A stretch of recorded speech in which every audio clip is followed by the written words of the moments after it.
में विधानसभा चुनाव संपन्न हुए हैं और आपको पता होगा कि बीजेपी ने आपको हराकर सत्ता में वापसी की है। वहीं दिल्ली के महरौली से बीजेपी विधायक गजेंद्र यादव ने हाल ही में विपक्ष की नेता आतिशी के खिलाफ विवादित बयान दिया, जिसने सियासी हलकों में हलचल मचा दी है। गजेंद्र यादव ने आतिशी की तुलना शूर्पणखा से कर दी है, जो कि रामायण की एक प्रसिद्ध पात्र है।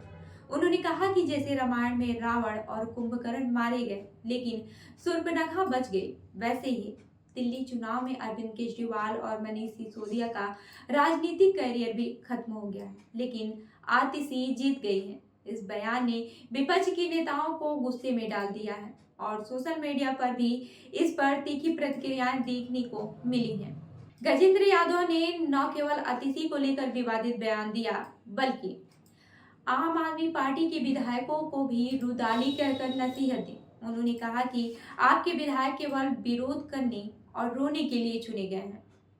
जब भी दिल्ली सरकार कुछ सकारात्मक बदलाव लाने की कोशिश करती है तो ये विधायक विरोध में खड़े हो जाते हैं और रुदाली की तरह रोने लगते हैं। उनके इस बयान ने सियासी रंग पकड़ा और आम आदमी पार्टी के समर्थकों ने इस पर कड़ी आपत्ति जताई। वहीं गजेंद्र यादव का यह बयान कोई नया नहीं था, क्योंकि इससे पहले भी बीजेपी नेताओं ने आतिशी को लेकर कई विवादित बयान दिए थे। 5 फरवरी 2025 को दिल्ली चुनाव से ठीक पहले बीजेपी नेता रमेश बिधूड़ी ने आतिशी को लेकर कहा था कि पिछले 4 सालों में वह लोगों से नहीं मिली और अब वोट पाने के लिए हिरनी की तरह घूम रही है। यह बयान भी सोशल मीडिया पर काफी ज्यादा चर्चा का विषय बना और काफी ज्यादा आलोचनाओं का सामना भी करना पड़ा था। इसी तरह 5 फरवरी 2025 को रमेश बिधूड़ी ने आतिशी के परिवार को लेकर एक और विवादित बयान दिया। उन्होंने कहा था कि आतिशी ने अपना बाप बदल दिया है और वह मानलेना से सिंह बन गई हैं। इस बयान ने भी बीजेपी और आप के बीच के रिश्ते को और भी ज्यादा खट्टा कर दिया।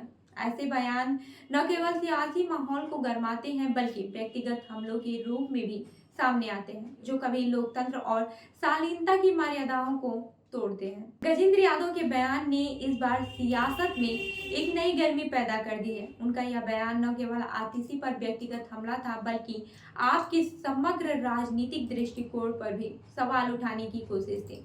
राजनीतिक बयानबाजी और व्यक्तिगत हमले अब भारतीय राजनीति का हिस्सा बन गया है और इसने अक्सर विवाद ही खड़ा किया है और विवाद खड़े ही होते रहे हैं। लेकिन इस तरह के बयानों से क्या कुछ हासिल होता है? क्या इससे राजनीति में सुधार आएगा या फिर केवल नाराजगी और घृणा फैलेगी? यह सवाल राजनीति के पर्यवेक्षकों के लिए विचारणीय है। राजनीतिक नेताओं को चाहिए कि वे अपने बयानों के माध्यम से सकारात्मक बदलाव की ओर इशारा करें, बजाय इसके कि वे व्यक्तिगत हमलों और अनावश्यक विवादों में उलझे रहे हैं। वहीं सभी राजनीतिक दलों के नेताओं से उम्मीद की जाती है कि वे जनहित और विकास के मुद्दों पर बात करें।